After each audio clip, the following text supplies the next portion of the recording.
Radio Flange Goblet is proud to present a clip from their upcoming Under Review series with a critical look at well-known avant-garde plagiarist and musician, Teddy Vague.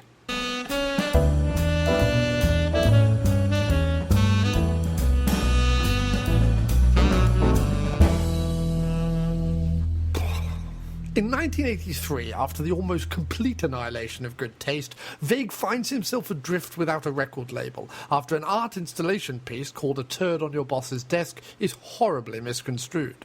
Metaphorically wandering the highways of record companies, Vague hitches his wagon full of various stale meat pies, lengths of copper tubing, and the severed head of a mannequin, or props he has seen in the 1951 surrealist film The Post Office Chair, to the newly formed small label, and begins work on what would be his fourth plagiarized studio album. Pop critic Nigel Thing takes up his trousers. I'm sorry, I meant the story. At this time, Teddy Vague is living in a bathtub near Rotherham with several stuffed doll replicas of Frank Zappa's teeth, and is trying, where he can, to find the most obscurely obvious influences to heavily borrow from. It's into this haze of overdosing on the work of Hans Eisler and Marcel Duchamp that a slight waspish lady by the name of Agatha Rhyming Couplet wanders like a lost ferret near an all-you-can-grope sausage patty. She would turn out to be startlingly important in encouraging Teddy to steal as much as he can from stuff she already knew lots about, people like Stephen Wolp. Over the next few years, she would take Teddy on a journey of self-discovery and also routinely to a local laundrette where she would give his underthings a damn good scrubbing. Recording engineer Kirk Grendelpump Gusset. Working on the album that would become Trapped Mass Trombones, Dog's Wild Years, and Granny's Greenhouse, Teddy assembled some of the best living imitators of other far better and more original artists as his backing band.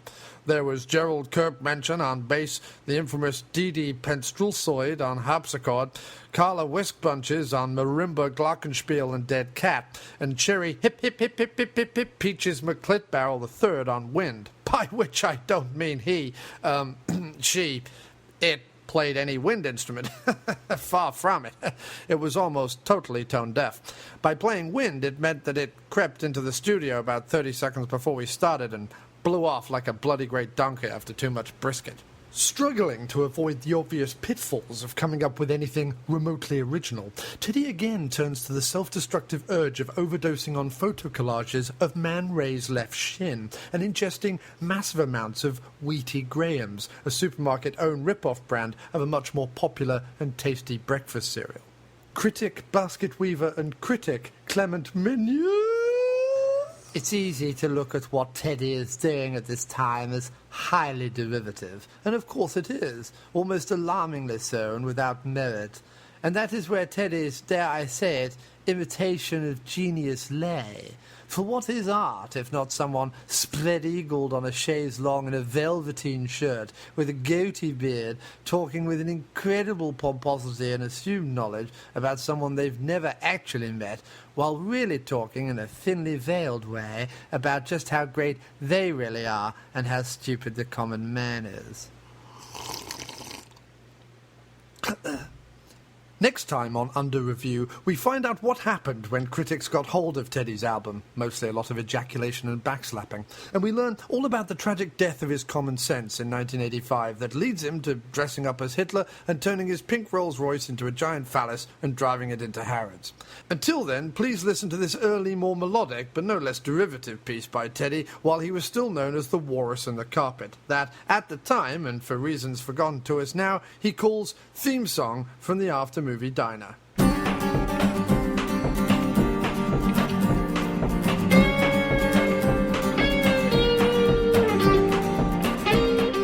I know he shot 3 people, but he really was very misunderstood.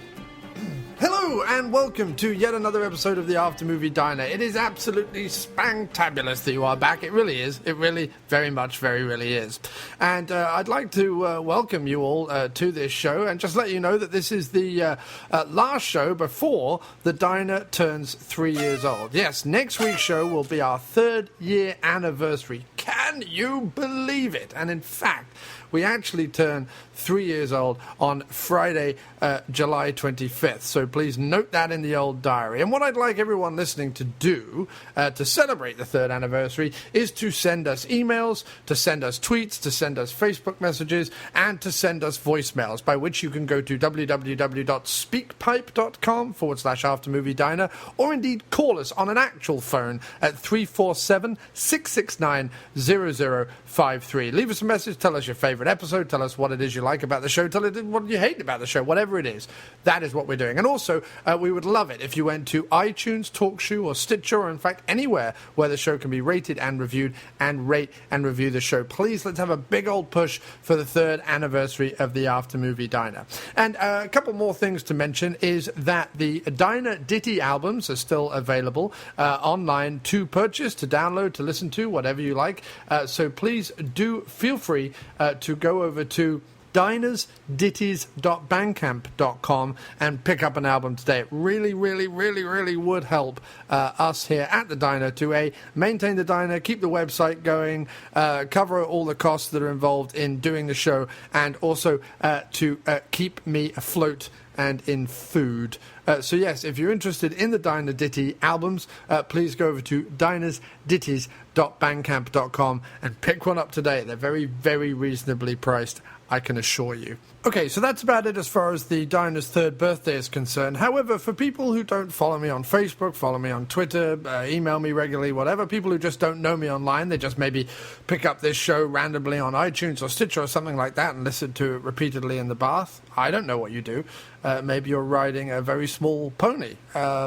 Maybe you are up in a hot air balloon looking down on the glories of Mother Nature. Who can really tell where you're listening to this damn show? Anyway, if you're just one of those people who casually listens and you think, you know what, I like the After Movie Diner chap, seems like a jolly good fellow, would like to hear more of his stuff, well, I have just started up a weekly live show that goes out live, funnily enough, at 11 p.m. on a Wednesday night. That's Eastern Standard Time. That's the East Coast of America. That's 3 hours ahead of LA and 5 hours behind the UK. That is 11 p.m. on a Wednesday night, and that show is called Crosstalk. It's also available on Facebook at www.facebook.com/Jon Cross Talk Show.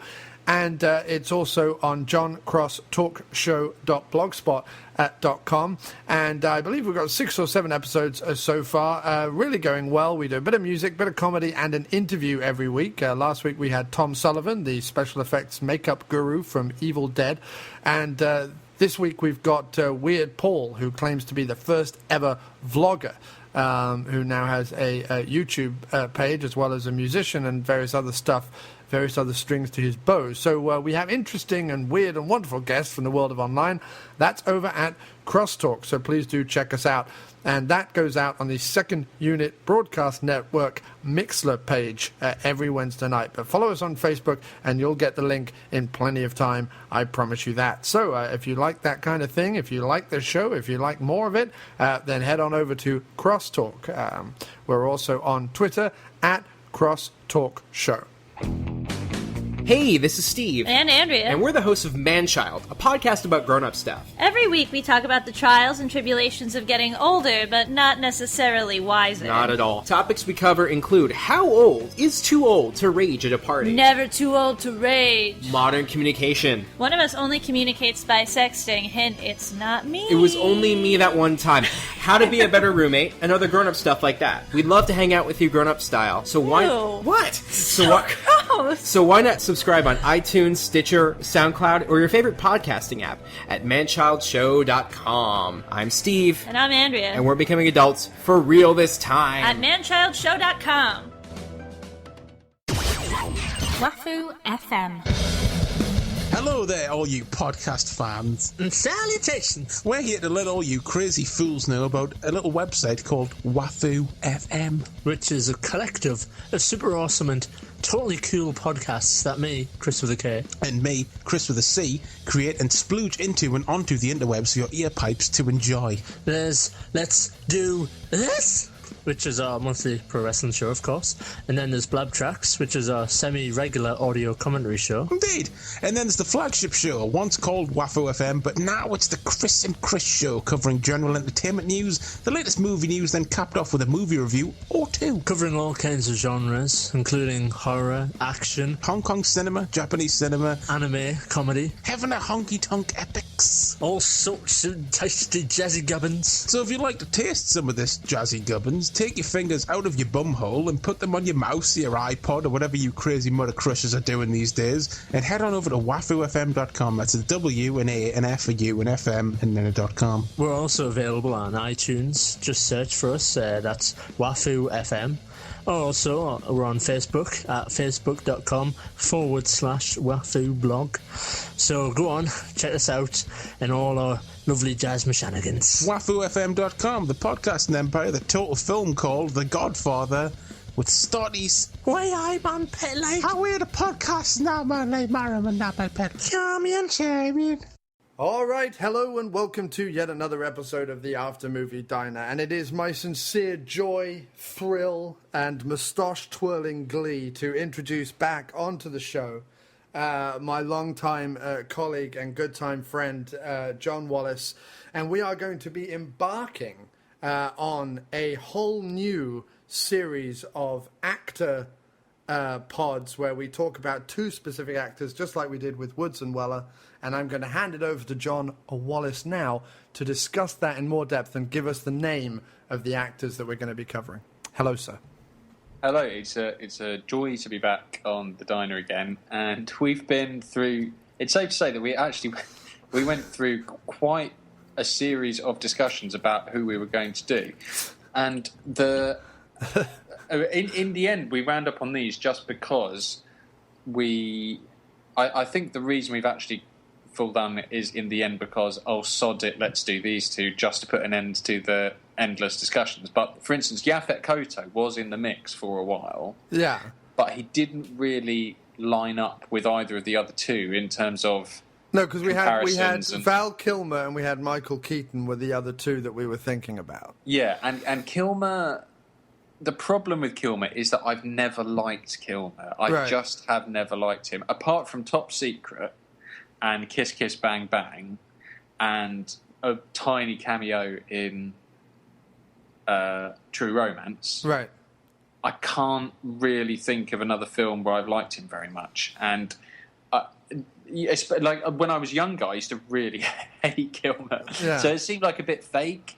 And Kotto doesn't fit. Kotto, I mean, I want to do a series later on where I expose you to more blaxploitation cinema that you haven't seen, and we can certainly do a bunch of Kotto movies. I mean, we definitely need to look at Bone and some others. But because Yaphet Kotto we were going to do because we both love Yaphet that Kotto. man. I mean, he's just brilliant. But he doesn't really go with Michael Keaton at all. No. Or our other options. So what we've come up with is the two Michaels. Yeah. And we've got Michael Caine and Michael Keaton, which I'm really, really pleased with. Because the reason why it's great is that they're two guys who we watched an awful lot of movies of theirs in our formative teenage years. And that translates to Woods and Weller as well. Yeah. So it just continues that nice Star Video-y tinge to...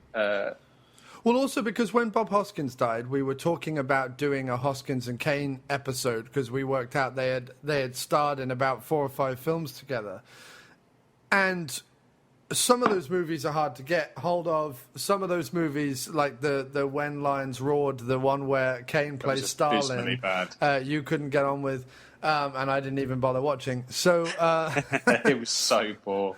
So. I said, well, why do a separate Michael Caine thing? Why not make it Caine and Keaton? Because it's Caine and Keaton, so you have the alliteration. It's Michael and Michael, which is perfect. And yes, Caine started a lot earlier, and we'll have to see whether we tackle like 60s Caine and whatever. But mainly at the moment, I think we're going to be looking at 80s and 90s Caine and Keaton so that we can kind and of... noughties. There'll be some good noughties. Yeah, definitely. Well, there's the one they did together, which we'll probably build up to, which I think was in the noughties. But But they both have that. The good thing about the other thing, which is great about them, is one of the difficult things when about putting together these sort of two interesting character actor pieces is it's quite difficult to find people who have leading roles, do a lot of them, and you might not have seen all their films, because there are the sort of big options like your Cruises and people like that, and your Schwarzeneggers and stuff like that. But then that slight step down into a sort of world of little curios and hidden gems that you might not know about. It's actually quite hard. Like there's loads of actors who I bloody love, and actresses who just haven't, they're constantly backups or little walk-ins or nice little cameos, but you could do a whole film about them in that. And while I'm sure we will touch on movies that people are very, very familiar with, I know, for example, one of the double bills we want to do will include Dirty Rotten Scoundrels, for example, and I'm sure we might touch on Beetlejuice being like the main, big introduction of Keaton to the world, just like we did RoboCop in the Woods and Wallace series. But I'm more interested in those movies that Caine did in the 80s, which are just bonkers, like The Island and The Hand and things like that. Yeah, I'm looking forward to these, I must say. And then I'm also interested in discovering the Keaton movies that I know existed while they were out there. Like I remember One Good Cop, and there's The Paper, and a bunch of others. I can't think of them all right now. Clean and Sober and some others that Keaton did that I just never watched. You know what I mean? Like my big Keaton one is a classic example. The Paper I must have seen on the Star Video shelves 100 times and gone, don't fancy it. Yeah, and the same with like the cop one he did and some of the dramas he did. Like I just never. So that's what I'm interested in. I'm interested in the Keaton that other people might know really well, but we don't know so well. And I'm interested in the kind of cult Caine. We won't be doing like Hannah and her sisters or stuff like that because, it's first of all, it's a Woody movie. Secondly, he won his Oscar for it. Everyone's familiar with it and so on. We've done Without a Clue previously, so obviously we won't be doing that. But we'll be... But that's the glory of the two of them, is that we'll be looking you just at go some to their little IMDb pages and you go, there's a lot here. Yeah. And they're leading roles. So... Yeah. But we will be touching on, I do want to do, because it's such a cheese fest, I do want to do Blue Ice, the one that Caine did with Hoskins and Ian Holm. And we could maybe pair that up with like some cheeseball action thriller that Keaton did as well. So, I mean, there's what I'm saying is there's lots to choose from. There's 3 decades worth of stuff. And, I know that both of us are also really, really anxious to see The Birdman with Keaton in. I know that we both really want to see that. So we might even cover that with like a more recent Caine. I think we should definitely cover that. And I'm sure... Endeavour. I mean, Caine was in the recent movie, which is... again, in a way, this could help. He was in that recent movie, which I was just like... I can't really be bothered with it, which was directed by, is it the cinematographer from all the Batman movies or something? And it had Depp in it. And what was it called? I didn't see it. Intolerable or something. It was called it was called like a one word. Is it called like... God, isn't that amazing? I can't think what it was called. Was Caine in it? I think he was, or if he's not, he'll be in that space one with Mahoney. Yeah, he's in Interstellar. Yeah, so maybe we could do like Interstellar, but I'm pretty sure he was in that Depp one as well. Yeah, you see, the one I will be interested in doing that he did with Christopher Nolan is the only one that I really genuinely love is The Prestige. So I will be interested in looking at that. But like, if I go back to sort of the 80s with Caine, I mean, sky's the limit. Bonkers fucking things that there are. I mean, Death Trap. I've never heard of Death Trap, and obviously we have to do The Island. I could maybe even go around and do The Hand again, although I did do it on Bloodbaths and Boomsticks. It is suitably ludicrous to do it here. Apparently, The Fourth Protocol with him and Pierce Brosnan is pretty good. I saw someone saying that on the Facebook page. Yeah, well, we had a load of feedback on the Facebook page about movies that people want to hear us do, which is really, really gratifying, and it means that we are going to, that people will be listening and they will be enjoying it because we will get round to some of those things. And, that After Movie Diner group, I keep saying on every podcast, but the group in particular has just been wonderful. It's just been amazing. They've just been so... embracing and conversational and into all this. It's been really wonderful, and it's really, really helped knowing that we can kind of go off on these weird tangents and still have an audience. Yeah, absolutely.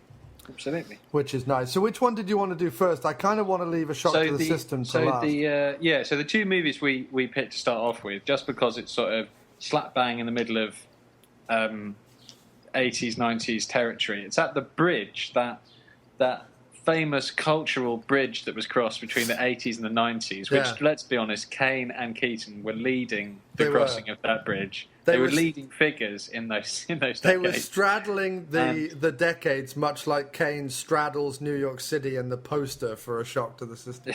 Yeah. And these two films were, seminal of their time.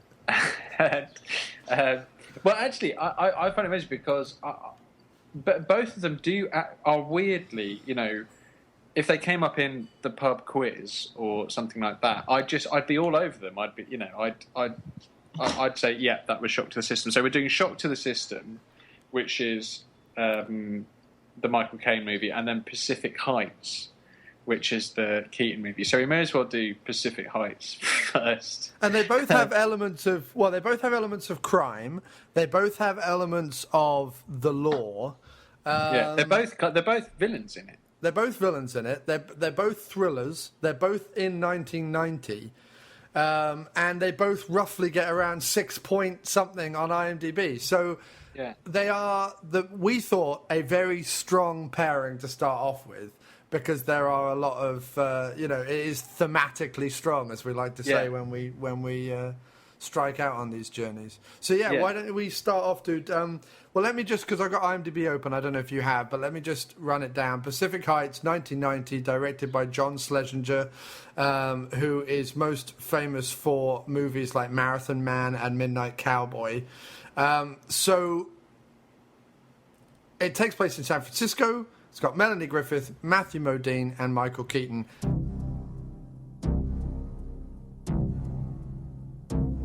Carter Hayes has come to San Francisco. He will search for the perfect apartment. He will find the perfect landlords. And now, the game begins. I'm your new tenant. I'm Carter Hayes. Melanie Griffith, Matthew Modine, and Michael Keaton. Mr. Hayes? Mr. Hayes?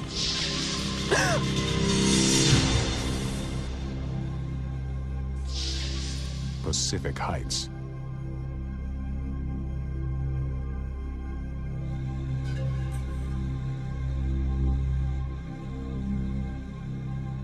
Take it away, sir.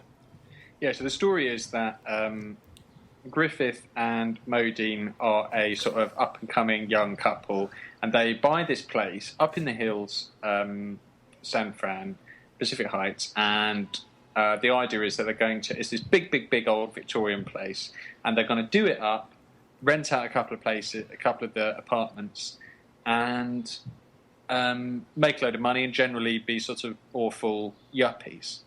Well, the thing is they can only afford it if they rent out the apartments. Yeah. But if they rent out the apartments for what they're asking for, they'll actually be paying less than the rent they were paying on their previous place, even though the thing is a big, unwieldy $1 million mansion. It's a big Reagan-esque, Reagan's dream, young love making money in 80s America. And they're showing out these rooms, and then one day the mysterious Porsche driving arch-eyebrowed Michael Keaton turns up and asks for a room, and sure enough, moves right in. That is the setup. I mean, that's it. And I would start by saying about the movie that it's remarkable for a couple of things. And actually, now that we're talking about it, the two movies do go together really well. In that, I don't think there's a chicken's chance in hell that either of these two movies would get made today, because they've got very. In Pacific Heights, I think both of their setups are very much of their time. Pacific Heights is basically a sort of yuppie homeowner nightmare in which the stakes are incredibly low. When you actually think about it, there's the peril in the film is minimal, really. Well, no, I mean, the stakes are made that... You see, I think what the Pacific Heights is saying is about that bit where America is overextending itself and putting everything on a credit card, because the mistake the yuppies make is that they get a house that is contingent on renting stuff out, being very naive about the fact that renting in general is a massive fucking headache for landlords involved. It's not a dream for anybody. You know, even if you can afford the properties, being a landlord is still a pain in the ass. And there's no guarantees at all with any of it. And they clearly haven't looked into the laws about tenants and landlords and all the rest of it. But no, the big danger is that they lose everything, that they become bankrupt and they lose their house because they've overextended themselves. Because if he doesn't pay the rent, which he doesn't, if he doesn't pay the rent, they can't afford to pay their mortgage. Everything falls apart. But then the problem is that now I would actually say that I generally have a problem with Griffith because she reminds me of. Because she's awful. She is just. Well, no. That's awful. the thing. I was going to say, like the more the movie went on, actually, the more I came around to her. The reason why I've generally had a problem with her is I always associate her with that movie Working Girl. And my mum used to watch that movie all the time and absolutely loved it. And the amount of times I must have seen that film like 3 times watching it with my mum, going, "Oh, bloody Working Girl again."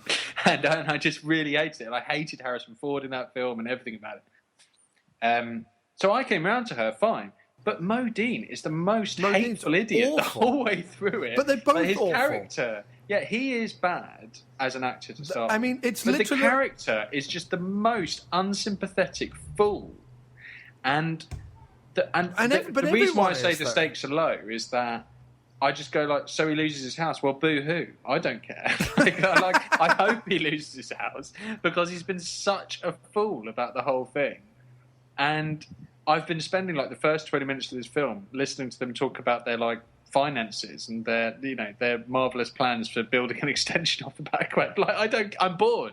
And when's Keaton going to turn up and go off the hook? Yeah, I mean the main problem with the movie for me is sort of 2 or 3-fold. I think the first thing is Griffith and Modine are both bland and annoying in equal measure.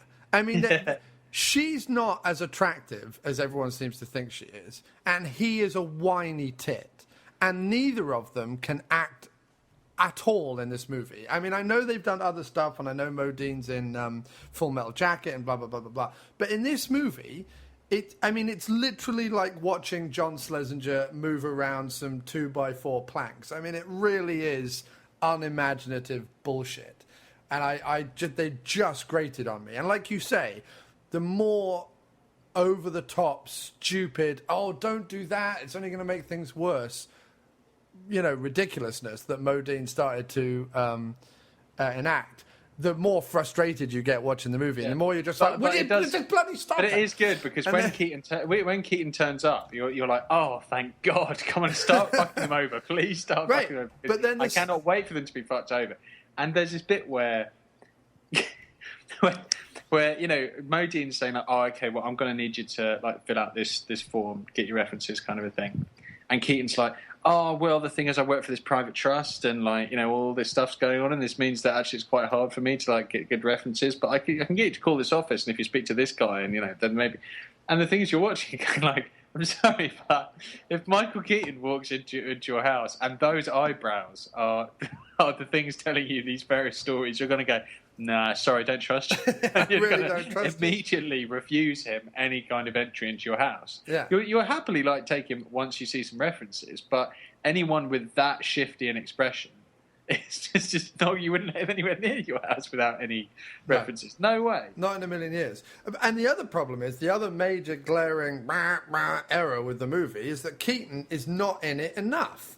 In fact, when that's absolutely it. When Keaton does move in, like you say, you expect Keaton slowly, like, bringing it to the boil and going a bit nuts, right? But actually what happens is this slightly innocuous hippie waster friend of Keaton moves in, and he's in the movie for a whole bit, and I'm like, who's this guy? Like, I don't care about this guy. Like, yeah. And also, if his whole thing is, I'm going to come in and strip all your house and sell off your cooker, what the fuck his plan is, which was never ever explained, right? What his plan was at all. But if his plan was just to strip out the cooker and bang a few why does he need a partner anyway? That made no sense. Then his next plan is to assume the identity of Bland Modine and, like, go around the country, like, racking up hotel bills and blah blah blah blah blah under Modine's name. But the first half of the movie tells you explicitly that they have no money unless people pay the rent. So. And then it just keeps going on. And what ends up... And then, at the end of the movie, the biggest crime of the movie is that Michael Keaton then starts acting like an idiot. Because although they find him out, there's no evidence whatsoever, and there's nothing that he's done wrong whatsoever, right, that she could possibly get him done for without also getting done herself. Secondly... if he never then came back to their house and started to, like, try and fight them and blah, blah, blah, blah, blah, he'd be off with Tippi Hedren on a yacht counting greenbacks. Like, the whole thing is ridiculous. Yeah. Like, if he's meant to be this super intelligent psychopath, what's he doing? Like, none of it makes any sense.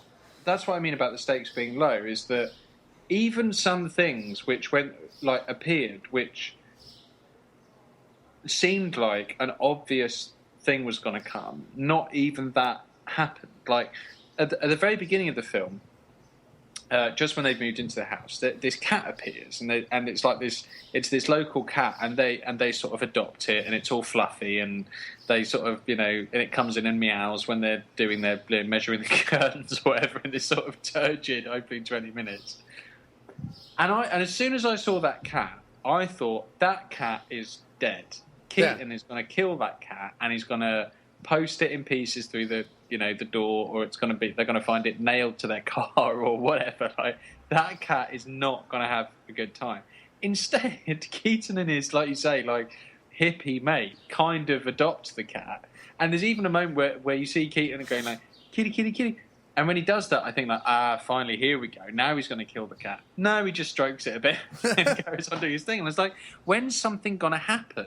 That's what I mean about the stakes being low, is that I remember seeing that, I sat down to watch this thinking, I remember watching this when I was like, I don't know, 13 or 14 maybe, and thinking, coming away from it with two things, which is, what happened there, Michael Keaton was barely in it, and I don't get what it was supposed to be about, or why I was supposed to care. If you watch the trailer, you might think two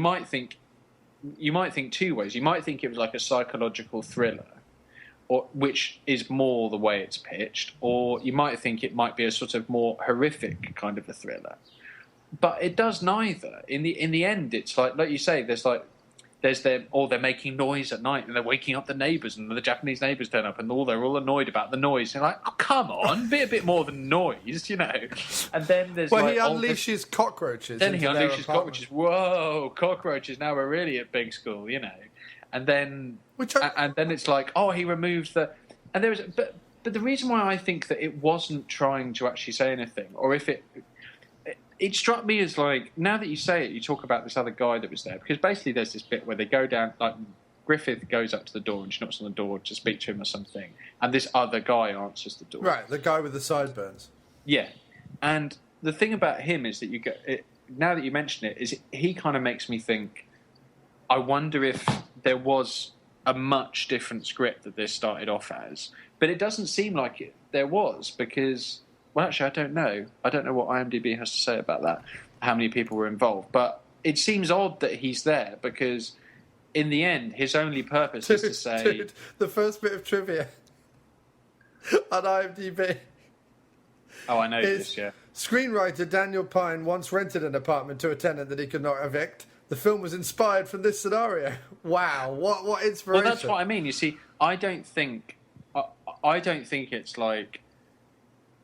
anything but a sort of Reagan-esque yuppie nightmare. I mean, I think that's what's quite weak about it, is it's just like, oh, imagine, you've bought this lovely house and, oh, you're going to make it all gorgeous, and then this awful man comes in and makes it impossible, like it's just...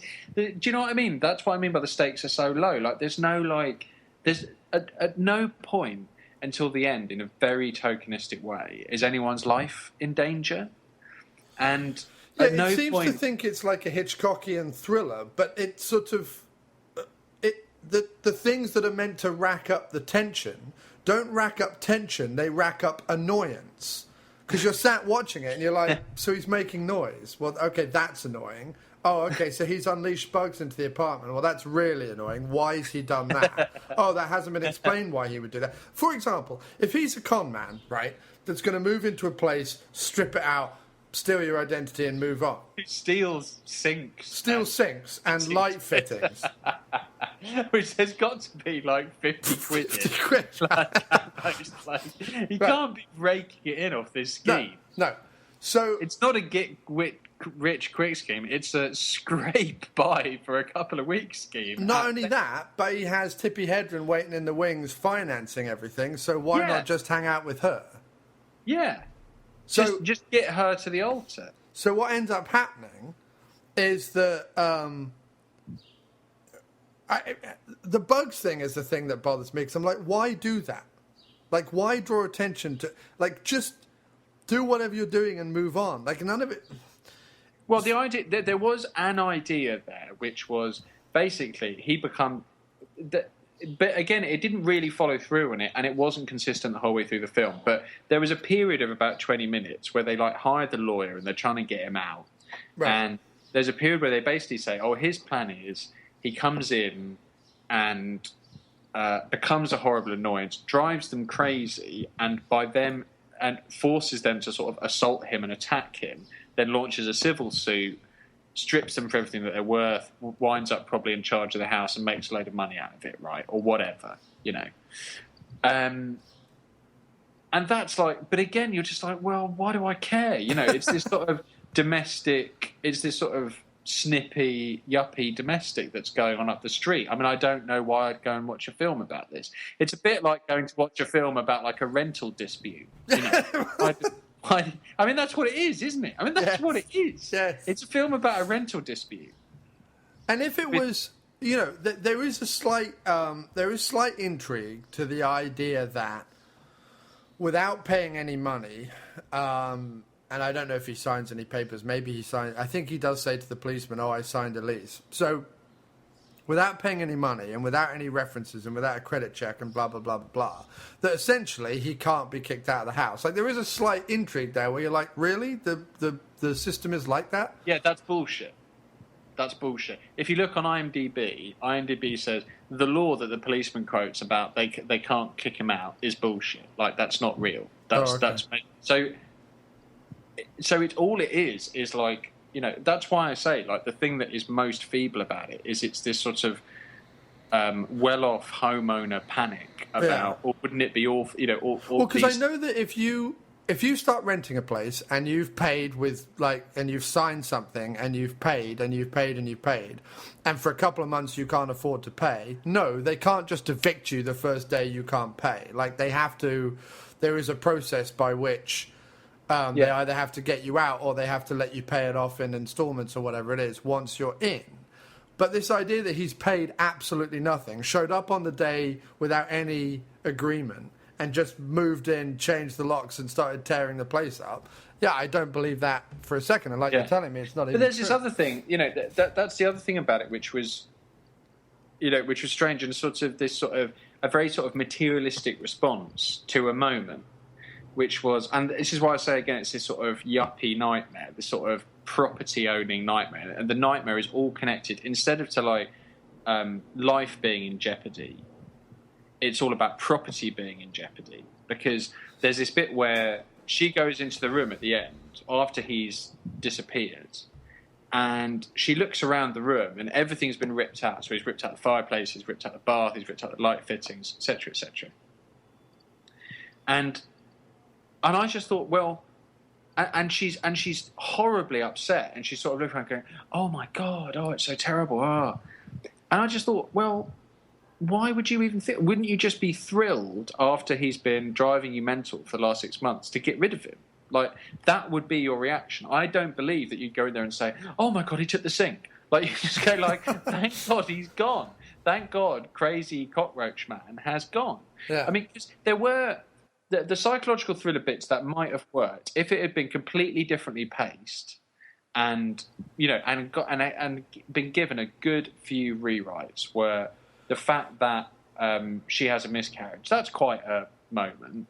The fact that the other guy being in there could have led somewhere. Which It's quite a moment, but it's also so insanely over the top as well.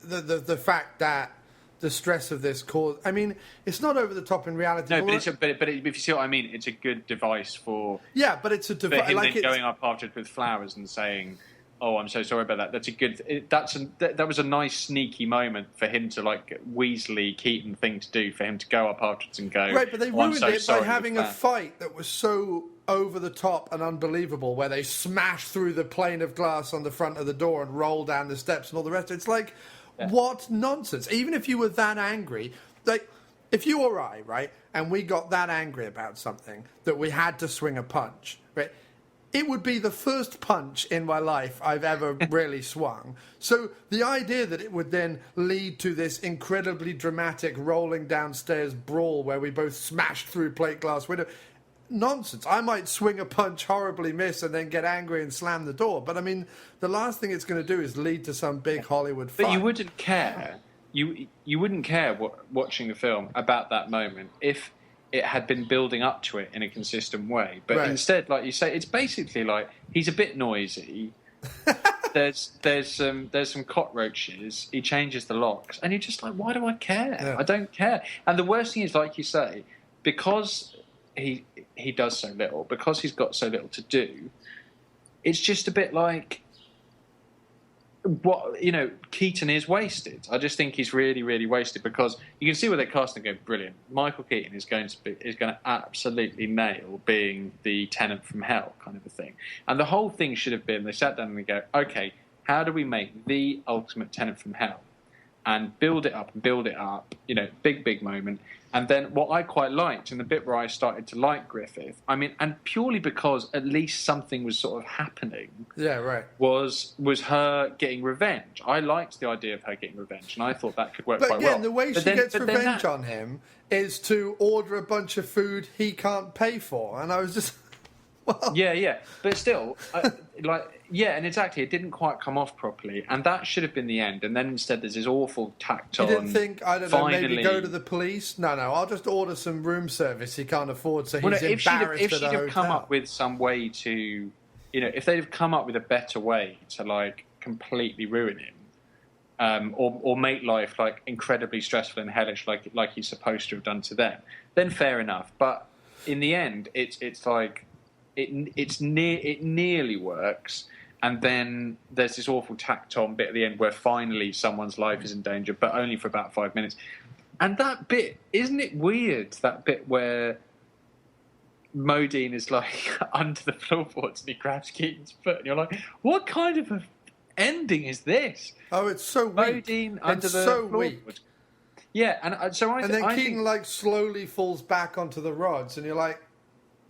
Yeah. Okay, but am I meant to be shocked by this ending? I really don't understand what's going on. Well, Hamble was watching it with me, and she said to me at the end of it, like, I think the cat and the cockroaches were the most committed actors throughout this film. And I agree with her. Like, the performances are not good. And to be honest, I don't really blame any of the actors in it, because I think the script is very, I blame Modine and Griffith. I mean, I agree with you that the script is pretty awful. And I agree with you that Schlesinger feels somewhat over the top and melodramatic in the way that he chooses to stage certain things. It would be a much more interesting film if it was a sort of slow pot boiler that kind of built and built and built and built. But there's so much flapping about and so much excess and so much drivel. And and it's never clear what Keaton's game is or what his plan is or any of it. And it's also not clear what his background is. Like, there's actually quite a lot of stuff exploring his background, and you go, sorry, I'm still not clear why any of this is happening and why I should care. You know, right. There's this whole thing where there's this like cigar chomping lawyer, and they've got this whole like office set for this lawyer. Yeah. And there's a scene of him going like, I have absolutely nothing to do with Michael Keaton, whatever. And then he disappears, and that's the end of him, and you never see him again. Well, the idea is that he comes from a rich family. And there's this really slow pan. There is this really slow pan out. You start off with the lawyer. I bet you thought the same thing. You start off with the lawyer behind the desk, and there's this really slow pan back, and I'm like, any minute now, Michael Keaton is going to be sat there, like, I don't know, naked or something, and there'll be some extra scene where Keaton and the lawyer are like rubbing their hands together, coming up with something that will explain why I've been sitting through this and why Keaton is up to everything. No, nothing. No. It just pans out for 10 minutes, and all you see is more room, and then you never see the lawyer again. Yeah, I mean, I think the thing that really is that there kept being these moments of like Hollywood melodrama, the smashing through the plate thing, the shooting him in the arm thing, Keaton swanning about as someone else on a yacht. There was all this stuff that was kind of like big, bombastic Hollywood stuff, in amongst a very kind of tedious, turgid, like you say, rental dispute movie. And bits where we're meant to feel like, oh, the injustice of it, but really I'm just thinking, this is just irritating me from start to finish. And I'm blaming Modine as much as I'm blaming Keaton. Like, I'm really hating on Modine with every breath that I have. And he's kind of hateful. He is kind of hateful. And yet, the only way to... There's two ways to have done it. The one way would have been that he moved in, it was all above board, yada, yada, yada, and then slowly but surely, really creepy, dark, twisted stuff came out about him, and it was done in a pot-boilery, Hitchcockian way, which then built up maybe to a big crescendo. The other way to have done it would have been to have really done it, like you say, where like Keaton is sat around naked or like chewing on rabbits he's just killed or something, I don't know, where you push it to, like, he moves in and he's immediately Jack Nicholson from The Shining. He's immediately crazy. Like, he's... or it's like, or it has, like, a more horror-y aspect. So that the whole movie is a melodramatic bam, bam, bam, da-da-da-da-da. Like, you could have done the whole movie that way. But doing this movie in a kind of, well, I don't know what it is and I don't know where we're going and I don't know who any of these people are. Well, I think it just shows, doesn't it? Because I reckon you're right. I reckon it must have been that they really wanted to make, like you say, like a Hitchcocky, pot-boilery kind of a movie. Oh, they clearly did. Yeah. But it just goes to show how incredibly hard that stuff is to write. You know, it's incredibly hard to get that right. And to mount, and to direct, and to film, and to get everything right. But I do think the script is really bad. Like, in terms of... and... You know, like some of the things, and just in terms of like the setting out the characters and stuff, like you have this whole guy with this whole story, and it's never explained. You never know why he's there. You never know what he's doing. You never know what he's trying to achieve or what his background is or anything. Yeah, none of it ever makes sense. And Modine, you know that they want to get white curtains for the front room, and that they're thinking about doing the bathroom in green, but you have no idea, but you also know that he like says like an oddly racist thing at one moment, and doesn't he? Yeah. And he's also like constantly makes like he gets really, really angry really quickly over absolutely nothing, which is basically a product of the script going, oh well, he needs to be really angry at this point. Right. I mean, I haven't really set up why he's that angry, apart from that the guy's making a bit of noise. Sure. And then, like you say, there's this extra problem of the pacing. I'm just amazed that the guy who made. Isn't that the most amazing thing about it? That the guy who directed Midnight Cowboy and Marathon Man, especially Marathon Man, which is a horribly intense, full-on, stressful film. Yeah. That makes you like. Well, so's this, really, but for a completely different reason. Because you're sat there screaming at the TV, going, "No, don't do that! What are you doing that for?" Yeah, exactly, yeah. It's amazing to me that it came out the way it did. Well, the other thing is like you say, Modine is trying all the ranges of the rainbow without really succeeding at any of them, and Melanie Griffith looks like she's about to fall asleep. Yeah, I mean, one thing I will give it is there are a couple of really, like, unintentionally really hilarious moments, and one of them is Keaton sitting alone smoking in his Porsche, because there's this scene where there's like a power outage or something, and Melanie Griffith goes downstairs to have a look at the fuses. Again, and riveting stuff. Power thrilling stuff. Like someone puts a nail into a power line, and all the lights have gone out. I mean, and there's nothing happens in the dark. She goes down into the basement, which is also like the garage, and she's fiddling around with these fuses, and then you see the unmistakable silhouette of Keaton sitting in his Porsche smoking a fag. And what I found, first of all, I just found it completely hilarious as just in every way, because I thought, I wonder how long he's been sitting down there and how many cigarettes he's had, because he hasn't set up the power outage. That is a genuine accident. So presumably he sits down there day in, day out for the last 3 weeks smoking fags, hoping to spook out Melanie Griffith the next time she comes down. Yeah. And the other thing that was proper funny was Modine's nightmare sequence, where Keaton gets out of the car and Melanie Griffith starts, like, you know, smooching him on the bonnet of the Porsche or whatever. Like, that was really funny.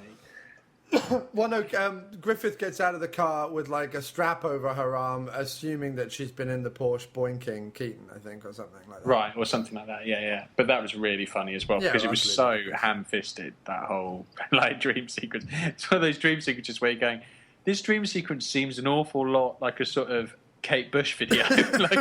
like there's lots of, like, you know, it just looks like a 80s music video, not a dream. No. The whole thing was horrible. I mean, we've probably talked quite enough about it. I didn't enjoy it. It was a frustrating and an annoying turn of events to have to watch it. And the more we talk about it, and the more I realise that, it was about disputes over noise. And the way that she scuppered him was to buy a few extra rounds of chicken for the fucking lunch trolley or whatever. Yeah. Who gives a fuck? Yeah. I mean, it's such a yuppie nightmare. Yeah. That there's actually a scene where Keaton, when Keaton finally gets violent, he gets violent incorporating golf clubs. That's how much of a yuppie nightmare this film is. To be attacked with your own golf clubs. That's the ultimate nightmare, isn't it? You know. I think that the reason why there are occasional moments of ridiculous melodramatic violence in this movie is down to our old friend, the cigar-chomping Hollywood executive, who, I bet the scene where, like, there was meant to be a fight between Modine and Keaton, I'm sure it was like, can we have them roll down the stairs? Can we have them crash through the door? Like that. Like, there was this whole thing, because in reality that just wouldn't Can the house explode behind them and they crash through the door? No, that's too far. But yeah, it was a very... and I bet, like, that house, which, by the way, isn't in... apparently there is an area called Pacific Heights. I mean, I don't know. It's not even in Pacific Heights, no. It's not even in Pacific Heights, and I bet it's not worth even $1 more for the fact that film was shot there. In fact, I reckon it's worth considerably less than it was before that film was shot there. Well, it certainly isn't worth $750,000 anymore. It would be probably more close to 3 or 4 million at this point. I reckon it's probably worth 500,000. Based on that Pacific movie. Heights was filmed here. Oh God, I'm not interested. I'm not interested. Yes, let's move on to the considerably better. Well, I don't know better, but certainly more enjoyable Shock to the System. New York wasn't what it used to be. Still, he was looking forward to his promotion. He'd worked hard for many years in the American corporate structure. He'd earned it. You didn't get it, Graham. No, of course you got it, Graham. You always get it. I don't believe this. Fucking assholes. Can't we just make the office go away? Emperor. I forgive you for failing. I forgive you for failing, Graham.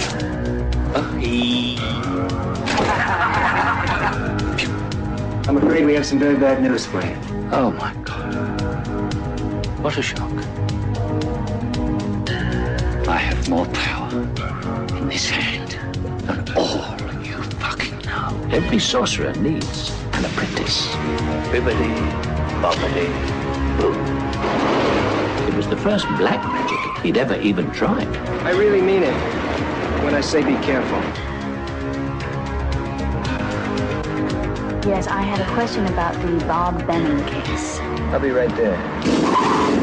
Killing is easy, but getting away with it can be murder. You betrayed me. You betrayed the magic. Abracadabra, shalakazam. Bye-bye, baby. Boom. A shock to the system.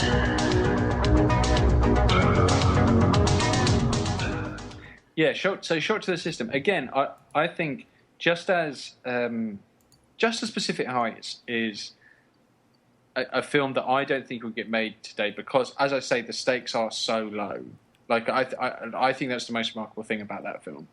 I think that this film would have a lot of trouble getting made because it's such a naked, white, male, middle class, downtrodden office drone fantasy. Isn't it? I mean, it is, but it's also... I mean, that's not to say that it isn't well done and fun. There's quite a hefty chunk, though, I think, of this movie that's actually a satire against all those people. Well, but I don't... I mean, no, I don't think so. I mean, I just think it's a flat-out... I don't know. I think this... fantasy of, the older office drone... feels a bit left behind. This is his ultimate fantasy, which is bump off your wife, find a nice new squeeze, kill the boss. It's all total office drone fantasy, this film. But isn't the overarching thing the satire of, like, business eating itself or business killing itself or business... Again, I don't... I don't think there's any big satire at play. I think what's remarkable about the early 90s and late 80s is that there's no real... See, I think this is a satire about the 80s yuppie boom. I think that's what this is. And I take what you're saying, and I understand where you're coming from, and I can agree on so many levels. But I do think that there is I certainly watch it like there's a satire to it, to the idea that the ever-accumulating power and wealth and all the rest of it that Caine is trying to get... and the satire in this comes at an extreme cost. And in reality, it comes at a cost. And I think the reason why I think it's a satire versus just a fantasy is that when he gets into a position of some power and he's talking to that slightly higher boss, he's talking about, well, we need to lay these people off, we need to lay these people off, and blah, blah, blah, blah, blah. And I think that is a comment on industry that is still going on today. That's how I watch it now, with hindsight, after the collapse and everything like that. It's not. No, that's fair. I think it does a better job of.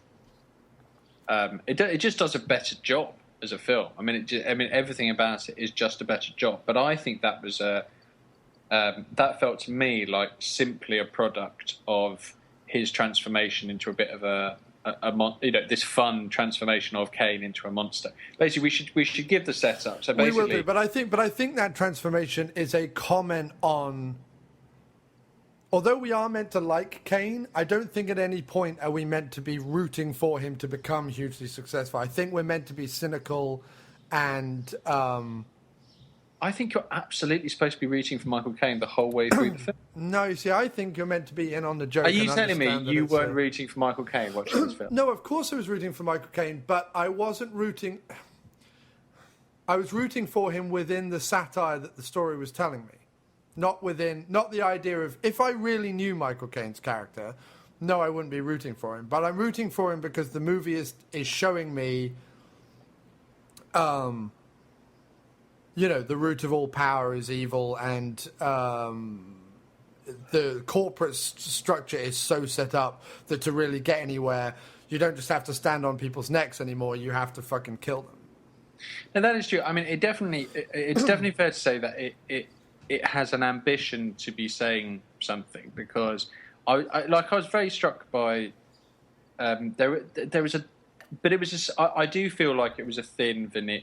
I don't feel like it was the core of the film. I think the core of the film is an office drone fantasy, and I think it has a smudge of satire like lay on top of that. Because, for instance, it says stuff like, there's a very actually what it reminded me of was certain scenes from American Psycho. There was this thing about which, as you say, is again a very similar.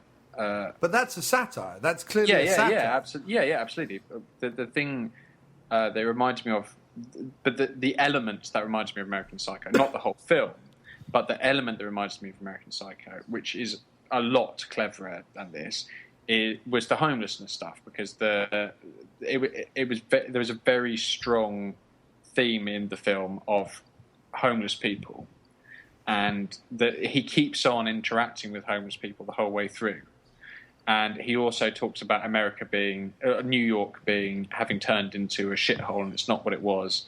And there's also a scene, very striking. I thought one of the best scenes in the film was when the guy goes and the ex-executive goes to the train station he's gone to for his entire life, and he sits down among a lot of homeless, unemployed, sort of, basically the detritus of society on these benches in the station. And he takes a load of pills and kills himself. I mean, I thought that was really... That was a really, really strong scene. I do that really had something to say. I do genuinely think there's more going on here, but we'll get into it. Anyway, I mean, let me set it up and then you can go through the plot. It's a shock to the system. It's 1990. It's directed by Jan Eggleston, who is really only known for a bunch of similar thriller-themed TV movies with names like The Last Hit, Double Deception, Justice in a Small Town, Original Sins, etc.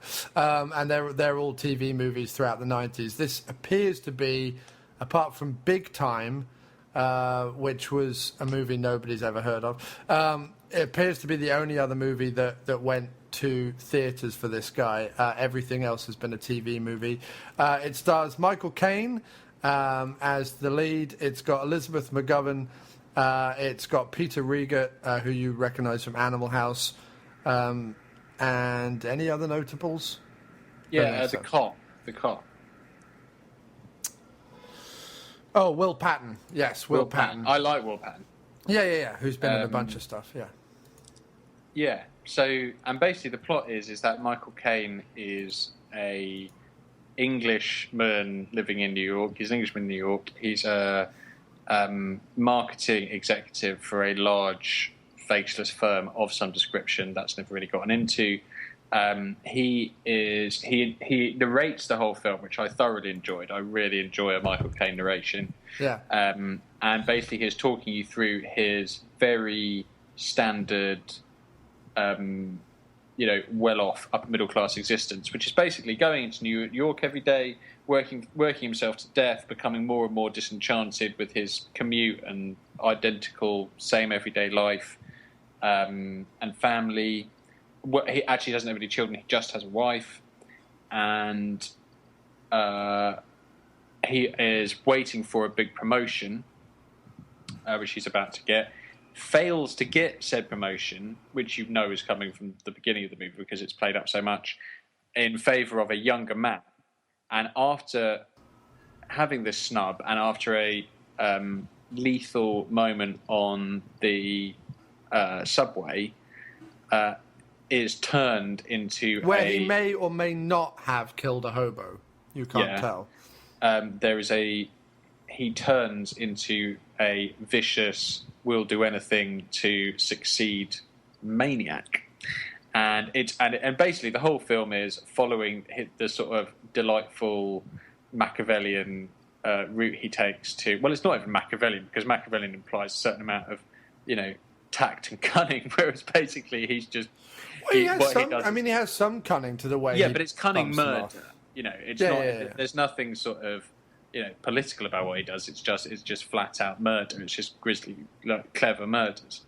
And so the film plays out, and that's what the film is all about. I mean, I was very struck by the fact when I looked at the IMDb page that, just like you say, I was like, wow, the writer and director really haven't done much before, and it seems very much like a sort of TV movie that people went, actually, this was a lot of fun. I reckon we should give this a shot in the theatres. Don't you reckon? Like, it feels like that. Yeah, it was released by Medusa Pictures, who really released sort of B movies, horror movies, genre movies in the 80s and 90s. They weren't a big releasing house, so it wasn't. Yeah, but I mean, who knows? I mean, maybe it was released purely on the basis of it might pick up, it might do good business in England, because I remember in Star Video, A Shock to the System had a fair few copies, and it was right there on the shelves. It was very noticeable. Oh yeah, it was certainly a big Caine release on video that I remember. Yeah. So it had it did its thing, and it is weirdly fun. Like when it started out, I have to say it was a lot better than I expected it to be. Well, it belts along at a pace. That's what helps it. It belts along at a pace. It really does. It's determined to entertain you at every point. There's none of this, flab. Everyone in the movie. The best thing about it is that there's this constant argument I always have with people. Not argument so much as discussion, but there's a constant discussion I have with people about this idea of you get this knee-jerk reaction if you say about a movie there wasn't a likable character. Well, people go, well, look, why should people have to be likable? Like, people get all, affronted by that and say, but surely movies and art and stuff can have people in them who are really, wicked and evil and whatever. And actually, of all the movies that I've seen where really you just wish there was someone you could identify... Because what you mean by likable is you mean someone you can follow through the movie. They don't have to be the greatest moral arbiter, but they have to be someone you can follow through the movie. Because if you're not following a protagonist, movies get turgid, dull, frustrating. What's the point? Right, exactly. A case in point is Pacific Heights. Who do I give a shit about in Pacific Heights? Who am I following? Who do I care? Nobody. In the case of this, the genius about it is that nobody in the movie is, quote-unquote, a likable character. Every single one of them has a problem. From the old guy, George, the executive who basically doesn't want to play the young man's game and is therefore all but given up, which leads to the hilarious scene where he's just stood in the corridor while the younger guy's taken over his office, and Caine comes up to him and goes, "What are you doing? What are you doing standing in the corridor, George?" Like that, which I loved. I thought was really good. But he's kind of weak-willed and a little, yellow or a little feeble, so you can't really root for him. The secretary is clearly trying to shag her way into Caine's good graces, or is all over him like a rash until she realizes that he might not be the best kind of guy to be around. All the young executives and young yuppies and stuff are utterly hateful, and are made hateful the first moment where they take Caine out for a meal, for lunch, and all sit around talking about what fucking yachts they have and what summer homes they have and whatever else, which was a very, very American Psycho scene. It reminded me a lot of the business card scene in American Psycho, which is obviously a much more specific, minutiae satire, but as opposed to Shock to the System, which is talking about yachts and summer homes, it's far more obvious. But they're made utterly despicable. Caine is a mass murderer. On his way to becoming a mass murderer. So, and even the detective, you kind of don't want the detective to arrest him. You know what I mean? You kind of want him to get away with killing these utter fevered egos. So, nobody in the movie is quote-unquote morally likable, yet you follow Caine with quite a kind of, this is a good old thriller that's rollicking along, and I'm kind of enjoying him being a bit bonkers and talking about Merlin the Magician and, abracadabra and all this kind of stuff. Yeah. And his wife is annoying, and I'm glad she's dead. And I'm glad he's moved to a palatial, Tribeca apartment so that he can started wearing black shirts. Wearing black shirts and sleazing all over his. That's the ultimate thing of now he's a changed man, is he starts wearing black shirts with his suits. Right. But I mean, I think, that was quite a nice thing about it, because it doesn't have that razor sharp satire that an American Psycho has, or even because there are things about it that also reminded me of an American Beauty kind of a thing as well. Sure, no, it's not cutting at any point, but it doesn't have that that's really clever thing, right? But something you can take away from is what I'm saying. You can take it away from the movie once you've seen it, is what I'm saying. Yeah, what it does have is it has a nice little. I thought one nice little moment, and this is the way I took it, and I don't know whether everyone would, but there's this whole set-up scene where he again another Pacific Heights link, power going out. Only in this, it actually serves a purpose, which is the power goes out in his house because his wife has this Stairmaster thing. And also they live in rural Connecticut, so they live in rural Connecticut in this big old house. And every time she turns on the Stairmaster, it blows the fuses. And when he goes downstairs, he has to reach up and switch on this light, and he gets a powerful shock from it. And I took that as a sort of like an almost supernatural moment of him being changed by that shock, and it sort of jolting him out of this sort of, jolted him out of this sort of track that he's stuck on, and he's now free to take a different path, Yeah, completely. And I was like, oh, that's quite a nice. It is the most ludicrous scene, though, because he gets blown back and goes, ah! Yeah. And then he sort of giggles afterwards in a nice way. And sure. I think that's the other good thing about it, because I don't know. We're only at the beginning of this Caine and Keaton odyssey, but I do know that he's famous for saying about the Jaws movie, I needed the new roof on my house and all this kind of stuff. But I felt like watching the film, he was actually having quite a good time making it. I felt like he was, not taking it remotely seriously, but having a good time doing it. Because the little moment after he gets the shock where he's lying down, he sort of giggles to himself, felt like something that he'd sort of tossed in there as a little, cheeky Caine moment. It felt really, really good. He brings out because each actor has a particular a set of tics or little things about them. Keaton is all about the eyebrows. I mean, there is much more to Keaton, more striking than those eyebrows.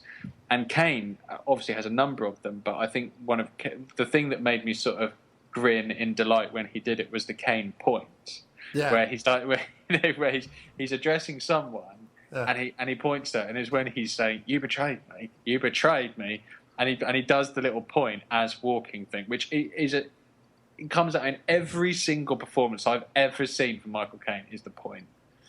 It felt like he was enjoying it, and it rollicks along. It's got nice performances. I thought all of the cast did well. I liked her. She's not a secretary; she's like a fellow executive there, and I liked her. But she's I his liked assistant. her as an actress. She's not his assistant. She's just a fellow executive. She's not an assistant. Oh, okay. No, she's a fellow executive within the marketing thing, right? But just a younger person, probably more junior. Okay. And I liked her. I liked seeing Sleazy Man from Animal House in there, because he was just so sleazy and despicable and hateful. Yeah. They were like, I can't wait for you to be murdered. That would be good fun. Well, that's what I thought when his boat is blown up. Previously in the script, Caine had described his setup as the American dream in action kind of thing. And that's what I mean about there being just a little satire to it, because I don't think Caine's character is entirely trying to... I don't think he's jealous so much as kind of just flat out fucking hates these people and kind of wants to blow up the American dream a little bit. Do you know what I mean? Or point out the fact that the American dream at its core is also violent and money grabbing and, pretentious and all those other things. Yeah. And that's definitely there. It's just not, it's not done particularly artfully. Let's not pretend. No. It's a total B movie thriller. It's totally a B movie thriller. I'm not saying that it isn't. I'm just saying that there is stuff you can take away from it. And I think if anything wooed Caine and Rieger and people like that to the movie, it's this script that clearly had some stuff in it. Now it's based on a novel as well, which is also a bit more telling that it's got its roots in something that's maybe a little bit more serious. But it's good as well because it's full of all these. Basically, after Caine doesn't get this promotion, El Sleazo gets the promotion instead, and El Sleazo subjects Caine to a series of very petty humiliations. Right. And, like he puts someone else in his office and he's basically trying to very slowly force him out through frustration and anger and etc. What's he doing in my bloody office? Yeah, and so you get loads of Michael Caine being angry, which is great fun. But it does make it, but you do think like, You do know when you're watching it, even though you do kind of root him, and even though at its heart there is this, like I say, at its heart it is, however you slice it, it is a old upper middle class white male fantasy in many respects. Yeah. You are kind of. It's testament to his performance that you are kind of with him anyway, right? And that you are like. But you do know when you see him getting really angry about this stuff, you do know, like, but it's such petty, meaningless bullshit. But you're still with him for... Except that he's aware what it does mean within the business world. Like, he's aware that having someone put into his office like and it does mean a lot within the business world, but... No, in the grand scheme of things, it means nothing. Petty, meaningless nothings, and right, but that helps. That helps that thing, and I like I agree. I like this sort of magic. This little magic thing. There's this very little thing going on about him constantly making little magician references and talking about himself as Merlin and all this stuff. Well, it's because up until recently, up until like new technology and the young yuppies and all the rest of it, everything he touched turned to gold. So it's this idea that his wife used to call him Merlin or whatever it was. Yeah. And that little moment of the power, because they have this very 80s moment where when he gets the shock, you see this little sort of blue lightning bolt that someone's painted onto the film after production, whatever. And that's great, and it just makes you think like, oh, that's the moment, and as it becomes, and you're excited at the prospect of it's nicely set up. As soon as he starts talking, the narration, you sort of go, oh, okay, I'm kind of interested in this. It's nicely set up, and as soon as he gets on the road of like bumping people off left, right, and centre, you just sort of sit back and go, excellent. I think this is going to be fun, finding out how he's going to bump all these people off. Yeah. If anything, I could have used more murder. Yeah, I guess so. I mean, I it's not a movie I'm going to put in all the time, but I think that it's got, on one hand, it's a zippy, no-nonsense B-movie thriller with a great Caine performance in the lead. And on the other hand, it's got a smattering of knowing or something that I was aware of, kind of satire that I enjoyed. And thirdly, having worked most recently in companies that are still going through that. I mean, the other joke about this fucking movie is that 14, 15 years later, companies are still exactly the same. In order to try and make any profit, they fire people and they, create shitty products and, they have rearranging and they get rid of the old guard. They bring in some new buck who's got some idea, but the idea isn't really very fucking solid, but it's new and it's young and therefore we'll do it for a while until it falls on its ass, Like, I've seen all that. I've seen all that firsthand a ton of times. So I think maybe that's why I was able to read maybe some satire into it, because I've genuinely been in offices like that. And no, I haven't sat there and gone, I really want to blow up this guy's boat, because I really don't give a fuck about the guy having a boat. But I do want that guy to stop being such a dick. I want him to go, I've got a boat, and it's really nice that I've got a boat, and I've earned my boat, and it's really lovely that I've got, and I've actually managed to, like, but I'm not going to be such a dick about it. I'm just going to... and so there is that aspect of me being able to get into the plot and get into the characters and get into the scenario in a way that personally I can kind of enjoy a little bit. So it had kind of three things going on for me, and I just enjoyed it. It's a totally throwaway B-movie 90s thriller, but as far as they go, it's pretty bloody well done. Exactly. That's the thing. I would honestly say that, you know, so of tonight's movies, I would say that... Because Will Patton, if he isn't doing Columbo, I don't know what... Like, him just showing up, him going, oh, there was new masking tape on the wire. I'm like... So what if there was new masking tape on the wire in the basement? Like, how many basements? Yeah, and Caine just destroys that straight away, which is nice to see. Yeah. But that's what I'd say is, I stuck it in on I was saying to you before we started recording, it's unbelievably hot in England at the moment, in London particularly. Yeah. And I could barely move, and I thought, like, right, let's get on and watch this movie because I can't do anything else.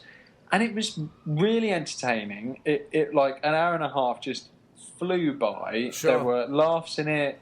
It was a good, strong Caine performance. And I have to say that I expect that in some of the films that are coming, we're going to be like, wow, Michael was barely awake for half of that film.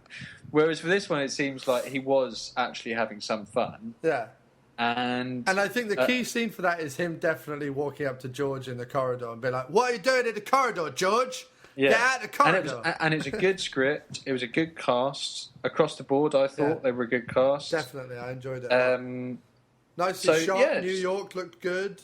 Yeah, there were a couple of weird angles going on in it. Yeah, I don't know what occasionally he went like, look at this. I've tipped my camera slightly, to the left and like... Yeah, that was totally a TV movie transition. That's what that was. That was a TV it was very movie distracting. Transition. Very distracting. There were a couple of very strange shots in it. But how did you get hold of the movie, by the way? It was on Amazon Love Film. Oh, okay. So I just watched it on Love Film. But yeah, it was. I can. If you're stuck for a film and you don't really know what you're really in the mood for, I can say stick it on, and you won't. I don't think you'll be disappointed. Like, no, I really don't. So, no. And what's funny about the two movies is that the one that has stuck around a little more in terms of if you said to someone, "Oh, thrillers," well, there's always like Pacific Heights. People would know what you were talking about. People are like, "Oh yeah, no, I like that movie," even though it's not a very good movie. Whereas if you went A Shock to the System, people were like, I'm sorry, what? And you'd be like, Michael Caine, New York, bumping people up. No, never heard of it. Even though it was quite big when it came out. So I think it's odd that the one that isn't as good has kind of stuck around in the consciousness a little more. But I think Shock to the System needs a reevaluation, and I liked it a lot. Yeah, it was awesome. So yeah, if you're going to take one of these two, I mean, Caine wins this round, that's for sure. Yes. But only, to be fair, because Michael does not get a chance in Pacific Heights. He really doesn't even begin to get a chance. And he has a couple of half-decent moments, but that's the most you can say about it. But not because he's crap, just because he doesn't have enough to do. No, I agree. So next time, I've put forth my idea, which would be to do two of their, again, late 80s, early 90s comedic roles, both of which two of their strongest performances as well, so it's going to be interesting. And I want to say, let's do The Dream Team and Dirty Rotten Scoundrels. Okay. I don't want to do those two next. The only reason I say I don't want to do those two next is because in the introduction to this whole thing, you have mentioned a few movies there which I'm really intrigued by, which I haven't seen, and I'd really like to do that next. Like, I definitely want to do Dream Team and the other one. Okay. But The Hand and the Island and all this sounds really intriguing to me. All right. So I'd rather do some utter randoms which I haven't seen. Okay. Okay. We are totally doing The Island and Night Shift, because I'm now looking at the Night Shift page and I'm just like, we have to do this. Henry Winkler and Keaton in a Ron Howard comedy about a morgue attendant. Okay. This sounds good. All I'm saying is I'm really up for the randoms that I haven't seen next, because that's the whole joy of these process for me. Sure. I'll definitely do the Dream Team, Dirty Rotten Scandals, because they're both just utterly awesome films. So we're going to do Night Shift. Yeah. Okay. Well, you don't sound... No. That the picture of him and Winkler looks ridiculous. Yeah. I love Winkler. I love Winkler. And I've met Winkler, which is awesome. Is Keaton in it a lot? What's his billing? Yeah, he's the two... they're the two main characters. So a nebbish of a morgue attendant gets shunted back, and he's to the night Bill shift where he's Blazkowski with an obnoxious neophyte partner. So they're partners. It's Winkler and Keaton as morgue attendant partners. It just sounds like a total winner to me. Okay, well, The Island I can send you, because I think I have. And as for Night Shift, okay, well, I'll try and find it. If not, we'll just have to rent it for $2 on Amazon, which I don't mind doing. It's also got Clint Howard in it. Of course. It looks good to me. And it's Shelley Long as well. Shelley wow. Long, yeah. Yeah, well, that's great. All right, so next time, coming at you, we're going to be doing Night Shift and The Island. One B-movie, kind of trashy horror, one comedy. And I'll be looking forward to that. So, yeah, as soon as you've watched them, let me know, dude. I will. I may even be watching one tonight, I must say. Okay. Because I'm on my own tonight. So, yes, indeed. Well, have yourself a lovely rest of the weekend, man. Will do, Chief. And I'll come back at you with a date for another podcast, because it's tremendous fun, as always, to do one of these. I just love it. And the more we can get back into the rhythm of doing these ones, the better. I love them.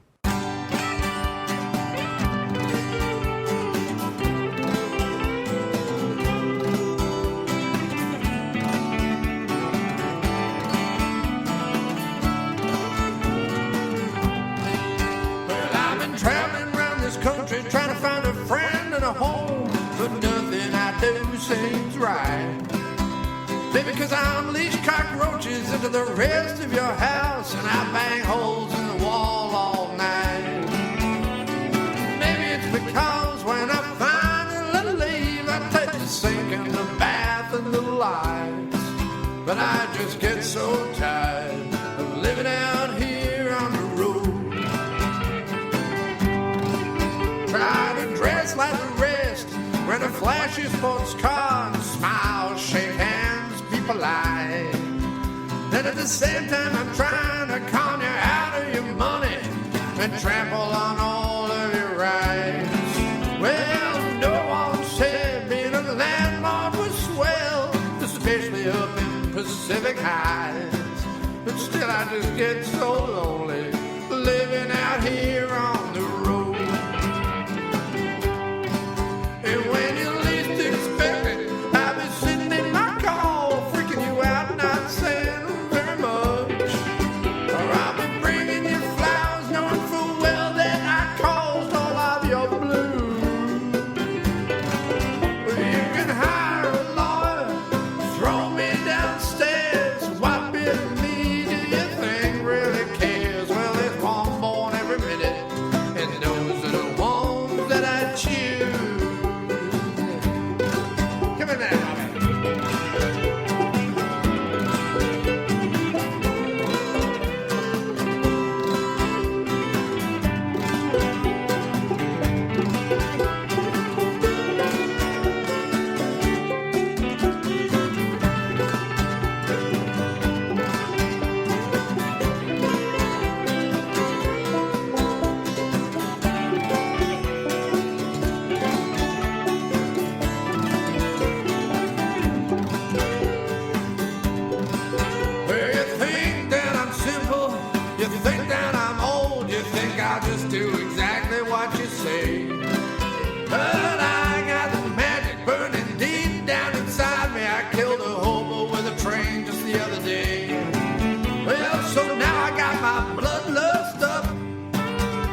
back to the system, but I get what I want. It's the American dream writ large in a big bleeding font, and there's always someone else in the way. You gotta learn to be a fighter. Oh, there's always someone else in the way. You gotta learn to be a fighter. Yeah, there's always someone else in the way. You gotta learn to be a fighter. There are men, and then there are second unit podcast men. The podcast you've just been listening to is part of the Second Unit Podcast Network. Find all of our shows at 2upn.blogspot.com or on Facebook under the Second Unit Podcast Network.